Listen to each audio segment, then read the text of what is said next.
ये 4 चीज़ें आपकी पूरी लाइफ को बदल सकती हैं अगर आपने इन पर ध्यान से फोकस करके काम करना शुरू किया तो। सबसे पहली जो है वो है किताबें पढ़ना। किताबें एक्चुअली आप देखोगे तो हर किसी सक्सेसफुल इंसान जो भी सक्सेसफुल है, जो बहुत अच्छे लेवल पर पहुंच चुका है, एक कॉमन हैबिट आपको नजर आएगी उनके साथ, वो सब लोग किताबें पढ़ता है। ये इंपॉर्टेंट नहीं कि किस तरह की किताबें पढ़ना जरूरी है, ये ज़्यादा इंपॉर्टेंट है कि किताबें पढ़ना जरूरी है। बिकॉज जब आप किताबें पढ़ते हैं तो बहुत सारे अलग पर्सपेक्टिव समझ में आते हैं, कुछ ऐसा जानने को मिलता है जो शायद हमें नहीं पता है। तो किताबें पढ़ना बहुत जरूरी है। दूसरी चीज़ है मैनिफेस्टेशन के प्रोसेस को फॉलो करें। देखिए मैनिफेस्टेशन क्या है? मैनिफेस्टेशन सिर्फ कोई प्रैक्टिस नहीं है, मैनिफेस्टेशन कोई टेक्निक नहीं है। मैनिफेस्टेशन का मतलब है प्राइमरी एक पॉजिटिव थॉट प्रोसेस के साथ जीना, ऐसी चीज़ों को नज़र में रखना, ऐसी चीज़ों को देखना जो चीज़ आपके कंट्रोल में है और उसी पर फोकस करते हुए आगे बढ़ना, ऐसे नज़रिए को रखना, पॉजिटिव स्टेटमेंट्स में बात करना, चाहे विजुअलाइजेशन करना हो, चाहे अफर्मेशन करना हो, बट मैनिफेस्टेशन को अपने जीवन का हिस्सा जरूर बनाओ। ये दूसरी चीज़ है जो आपको हमेशा याद रखनी चाहिए, बिकॉज जो चीज़ आप सोचते हो, जो चीज़ आप बोलते हो, जो चीज़ आप महसूस करते हो, वही चीज़ें आपकी लाइफ में और भी ज़्यादा मैनिफेस्ट होने लगती है।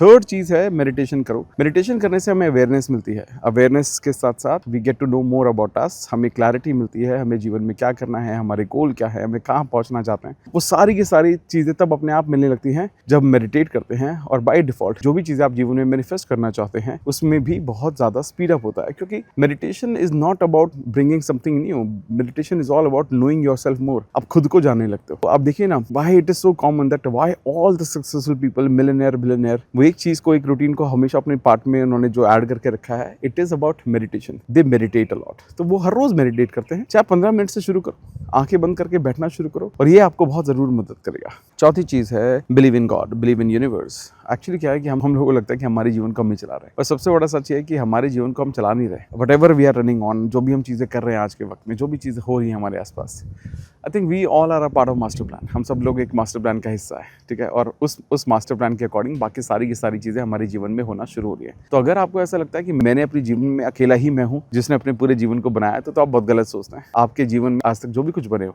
उसका कहीं ना कहीं सबसे बड़ा कारण ऑफ कोर्स हमारे पेरेंट्स को जाता है। उसका बहुत बड़ा श्रेय आपको खुद को जाता है जो आपने मेहनत की है। लेकिन याद रखना कि इसका जो सबसे बड़ा जो श्रेय जाता है वो उस अल्टीमेट यूनिवर्स को जाता है। इसीलिए बिलीव इन गॉड, प्रे, भगवान के सामने हाथों जोड़ा करो, भगवान की पूजा किया करो। देखो ये मैं नहीं कह रहा हूँ being religious, but believe in one supreme power, वो बहुत इंपॉर्टेंट है।